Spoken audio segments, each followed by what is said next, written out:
Hey guys, Jason with CV Customs. So you might notice I'm sitting down. I always like to tell you guys what we're going to work on in front of the truck. And today we're not working on trucks. Everybody knows I mainly work on trucks. But we've got this 67 Camaro that, how do you say no to? So we're going to put some stuff on it. I'll show you the parts. Basically this car was sitting in a garage for 40 years.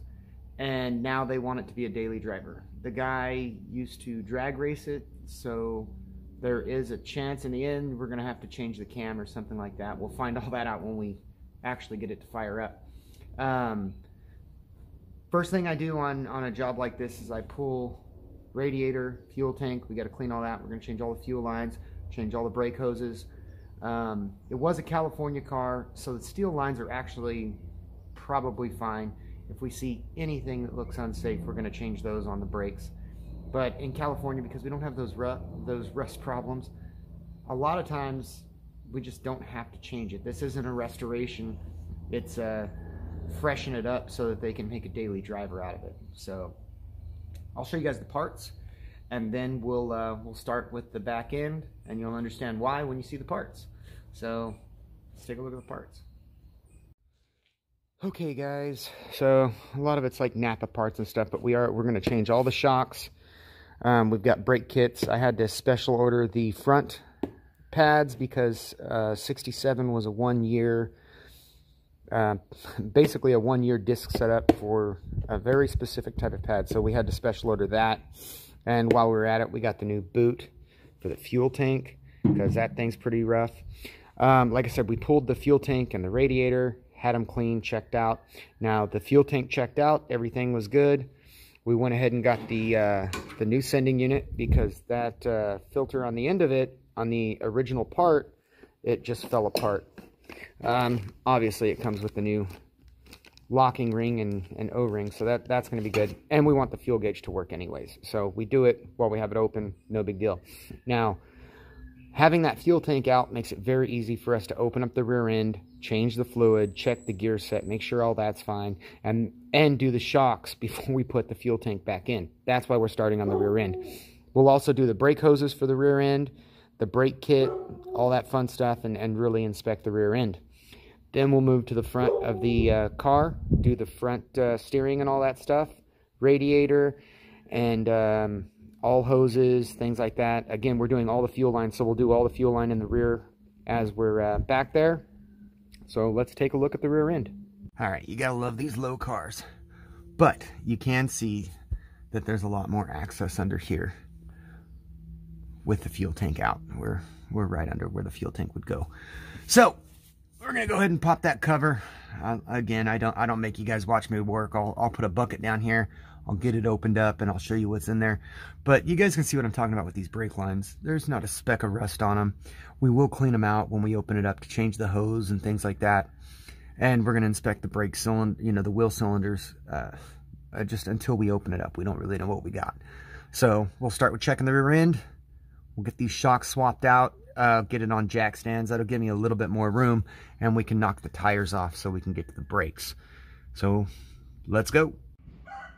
Okay guys, caps off, and there's our diff. Now what stands out right off the bat is all these grooves. Number one, it's got a locker.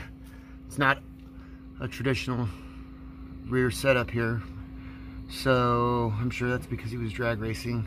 So now we have to find out if there's actually a problem with it to turn it, but right now it's not in gear and the e-brake's not on and the wheels don't turn, so it could just be the brakes dragging. I'm going to get the wheels off and see if we can't free it up so we can inspect the gears there. Okay guys, so we found the problem. Axle spin's free now. This side was just all locked up. It took me a second to get that dude off. It's not grooved or anything. I think a flapper wheel knocked the rust off. It'll be fine. So there's an e-brake kit for the left and an e-brake kit for the right, and a spring kit that covers both sides, and then the pads.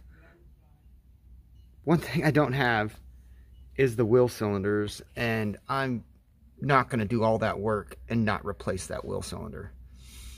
So I'm off to O'Reilly's. Of course, you guys won't know because we'll just jump right back to the video, but I got to pick up wheel cylinders.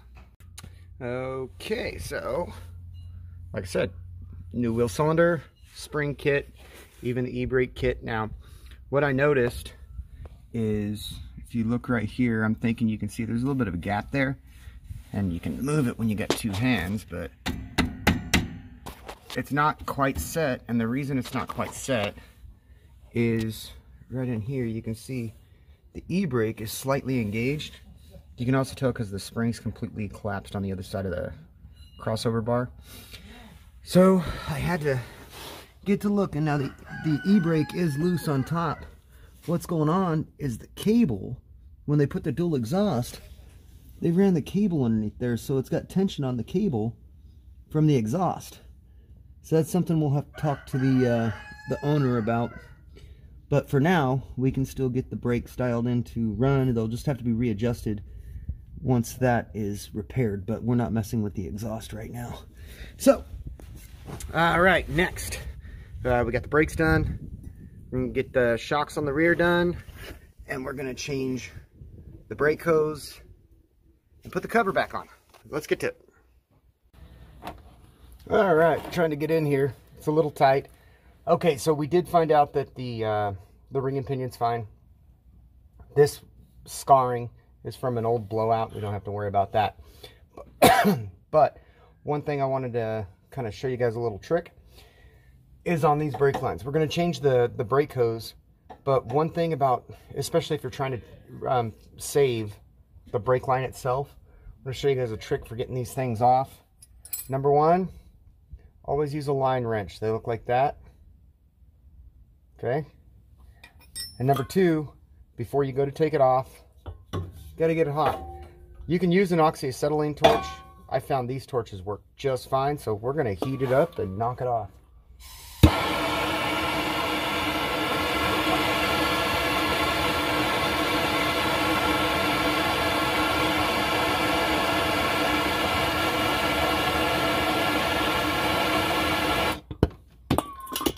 That's usually good enough. And because this thing is not bolted to the diff cover anymore, it's a little loose. So I'm going to get another wrench on it.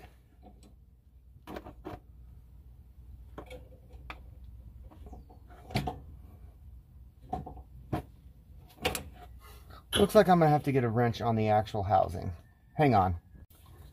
Okay, got a wrench. Go up here. I'm gonna guess, I'm gonna get it close. I'm gonna guess I gotta heat it up again. So, do that one more time.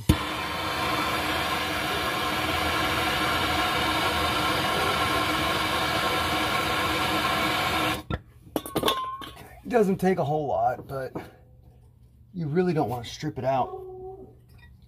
So, come on.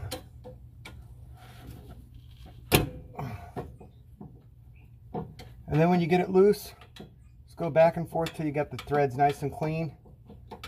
Once they're clean, you can go ahead and take a regular wrench at that point and spin it off.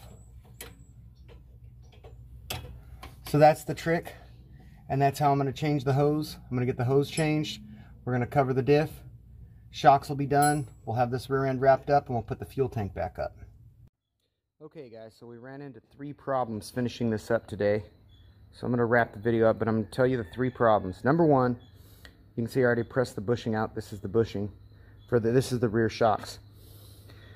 That's a 5/8 hole, and I didn't even measure this. It's just obviously wrong. It's probably 1/2 inch. I pressed it out to see what style eyelet this was, so I could order the right bushing. We're going to get the 5/8 and get that fixed. I'll do a quick video on that separate from this on just how to press this one out and put it in, so you guys know that. But let's look at the other problem. So that's problem number 1. Shocks aren't really going to work. Walk over here. Problem number 2, when we were adjusting the brakes, we couldn't get the adjustment quite right because of the tension that I showed you.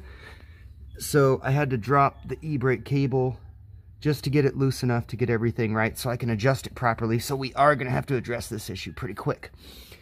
Now, the other problem on the diff, when we got it all cleaned up, we're ready to fill it up. Right there. Let me see if I can get you guys in there. We need a very specific gear oil.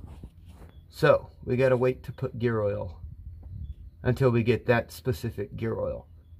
So, yeah. Okay guys, so unfortunately the rear end is not finished. I just told you about the 3 problems. Anytime you're working on old cars, I mean even new cars, you're gonna run into these things where the parts just aren't quite right, or you know, or you thought it was something and then it turned out to be something else. So, but I appreciate you guys watching. In the next video, because I'll just get that done. I don't have, you guys know what's got to be done. We'll put it together. In the next video, we're gonna drop that radiator in. I'll go ahead and just get the brakes done too. You guys know how to do disc brakes. But I'll get the disc brakes on and we'll drop that radiator in the next video. All the fuel lines will be ready at that point. So the next video on this Camaro is going to be the will it start video. So I'm sure that's what most people are waiting for anyways. If you like the progress on the 67, you like seeing this Camaro come back to life, make sure you subscribe and watch the rest of the videos. Thanks guys. I'll see you on the next one.